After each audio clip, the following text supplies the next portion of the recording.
Okay, so I believe, am I live on there? I think I should be pretty close. Yes, no. So what we're going to do is we are going to talk a little bit about posting. So we've kind of moved on. We've gone through the transactions multiple times. We should know how to journalize them. Now, if you think about it, think about like chapter 3 mastery. There's a lot of transactions in there.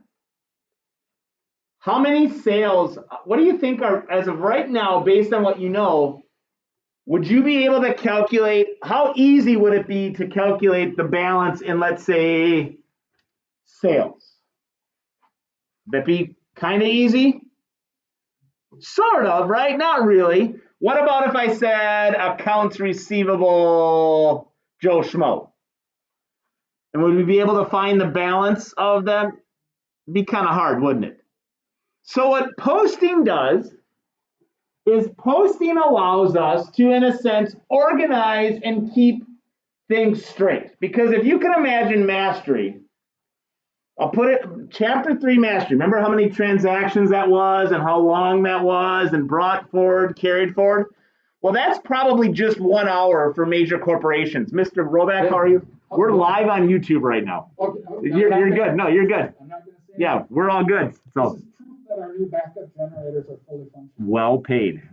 In accounting, we talk about that as ROI. It's a good ROI right now. Yeah, it is. It's a work in progress. Such the year. Wireless signal? Yeah, I think so. Am I live still, guys? There we go. Under 10 minutes. That's called service. Walking down here. See, that's it. You got to come down more often. See what the principal does? You know, we got to take care of the power and everything. Maybe I didn't pay the bill. Power of proximity. Yeah. The power. See ya. Okay. So in a sense, it organized. I'm just going to stay live, so we're good there. The power. So we got power on. We're good. Turn those things off. Okay. So what we have is we have to find a way to organize and keep things straight. So that's what posting is. So I'll give you another example. So if you think about this, how many of you have ever bought like candies such as like Skittles or M&Ms or anything like that, right? How many of you in here have ever sorted the M&Ms or the Skittles or that stuff, and you put them in the different, right? Okay, raise your hand. Okay, we've all done it, right?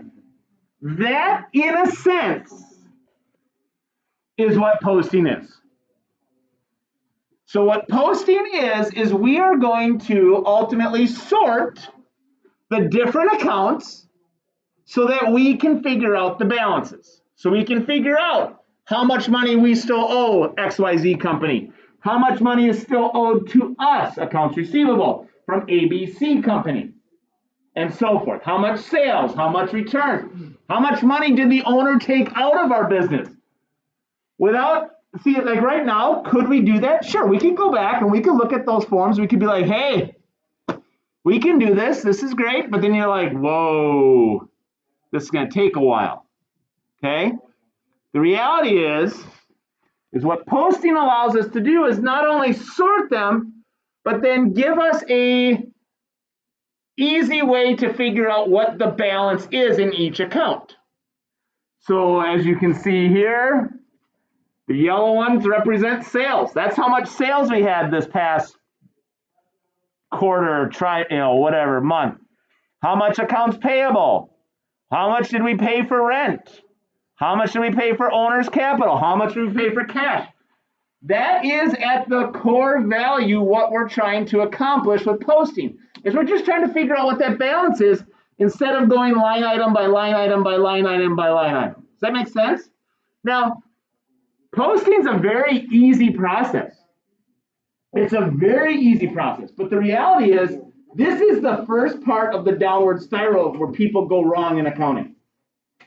And they go wrong, in my opinion, because they just don't, they don't do it the correct way.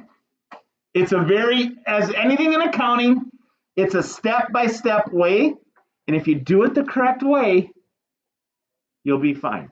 If you don't do it the correct way, you're going to have a hard time. You don't have to worry about asking if it's a debit or a credit. Okay? You're just going to copy and transfer. It's actually that easy. It should be the easiest chapter, and oftentimes it's one of the more complicated chapters for students. Okay? So, with that, so now when we have our different Skittles like I do here, okay? When we do have our different Skittles like I do here, right now we have these labeled as red, orange, yellow, green, and purple, correct? But the reality is this, is we don't have we don't have any easy classifications for the different accounts. But what accounting does is we actually give them numbers.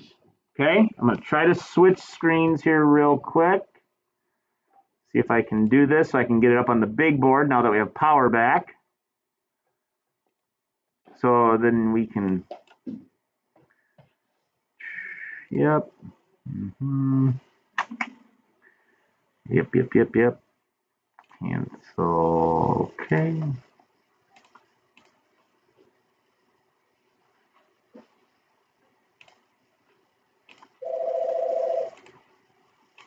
Okay, so now,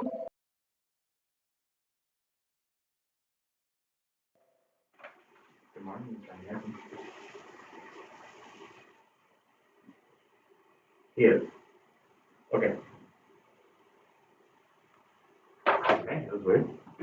So you can see that we have our different accounts here. So then hopefully, so we have our different accounts.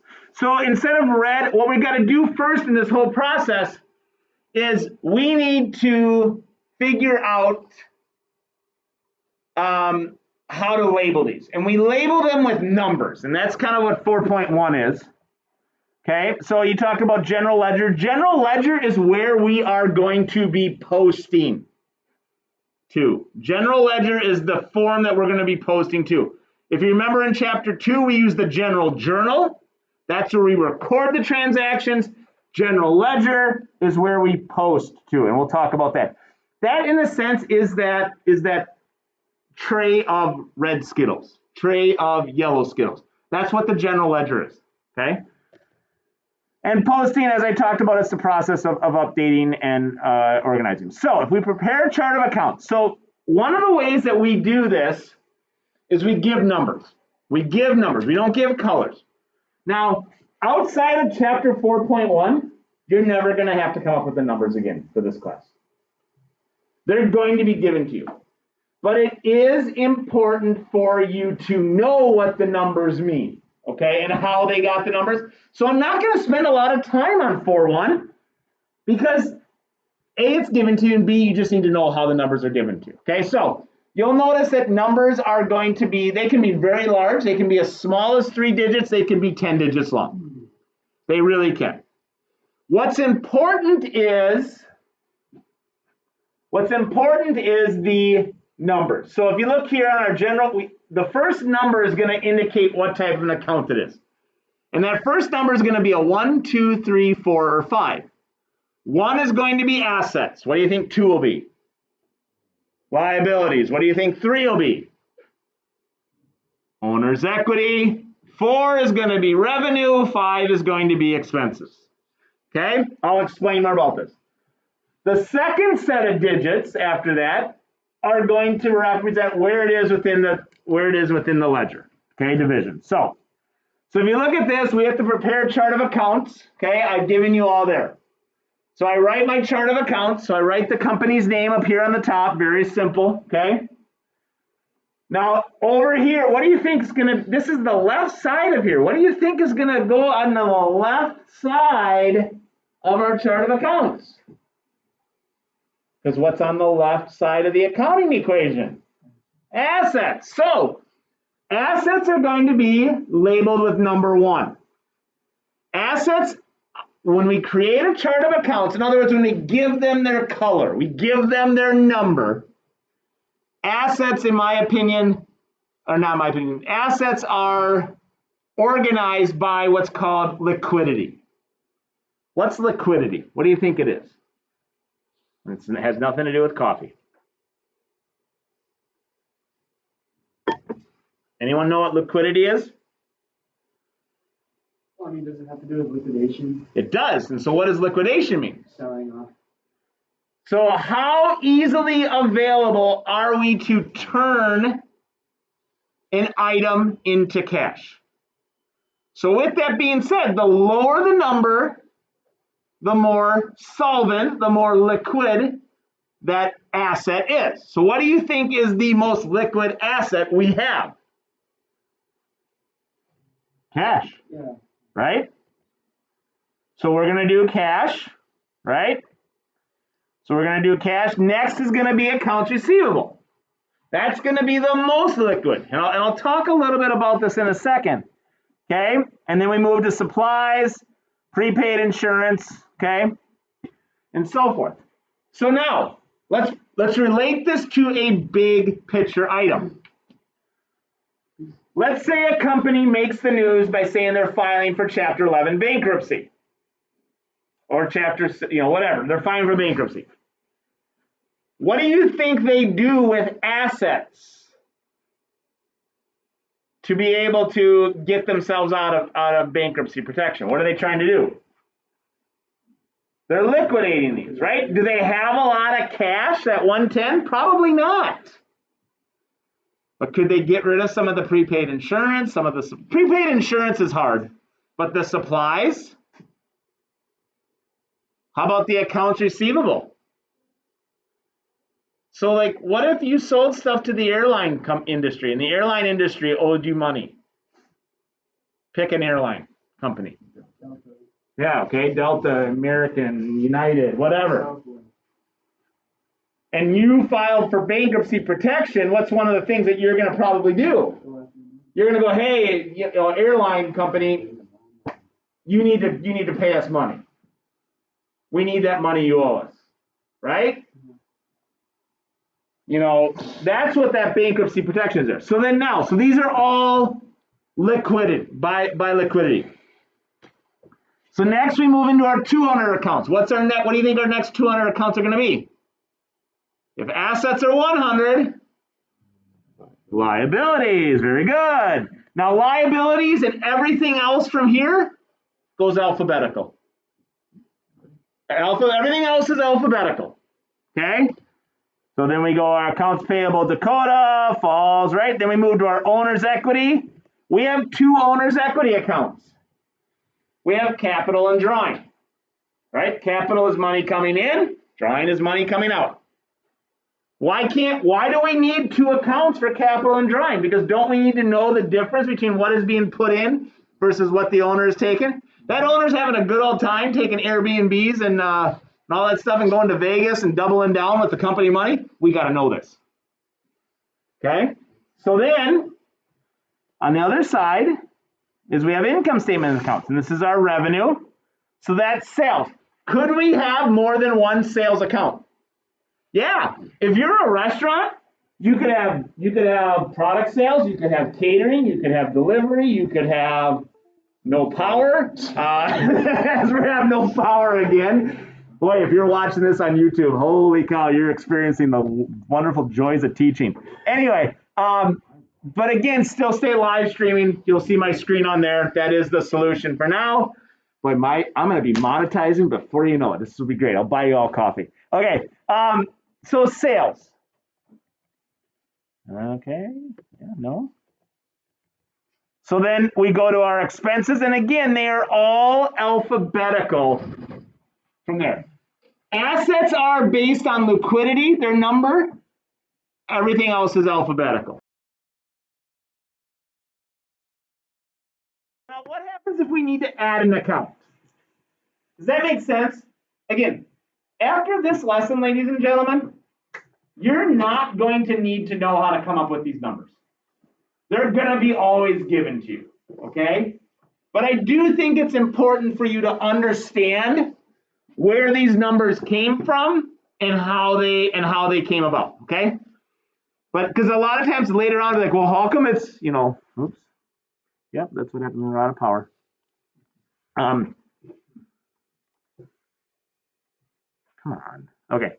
So a lot of times as we move on, students will be like, well, wait a second, why is it 110 for cash? Because we created that when we initially did. You do this initially when the business first sets up. Otherwise, you don't do this, okay? So next, you then turn around and you go, okay, well, what happens if we get a new account? What happens if we get a new account? Attention, people on the east side of the building, we are aware that the power again went out. We are working on this. We expect the lights to be back on in a few minutes. That stated, they are testing our new generator, and so they're working on some connectivity issues. So just be patient. There may be some intermittent power outages today. Thank you. Did we just have MEA break? Just asking. Okay, anyway, I'll just debit their owner's equity. Anyway, you're starting to understand these bad accounting jokes, aren't you now, right? Okay, anyway, so what happens if we create a new account, such as, let's just say we wanted to add a new account, let's say postage, prepaid insurance. We didn't have it before, I'm sorry, like postage expense. When you add a new account, you add a new number, but the number you get goes in between. So if it's between 510 and 5, let's just say it's between 520 and 530, you'll add it as 525, okay? And you just simply put it behind there, between those two. So that kind of makes sense. If it's new and it's at the end, then you put it in 10. Mr. Roback, your power proximity is not working. Okay. So, but again, does that make sense when the numbers go there? Okay, so I'm gonna, again, once you understand the basics of the numbers and why they're there, that's all you really need to know for this class, to be very honest with you. There's not much more that you need to do. So, what time are we out of here at? Now that I'm all discombobulated. What are we at? 10:25? Okay, so here's what I'm gonna do is I'm gonna press pause. I'd like you to take the next, let's go 10 or so minutes. Let's do the chapter 4.1, show what you know. And then I'll go live again for the second half of this because with you in person, I want to go over 4.2 in person to kind of explain the posting process.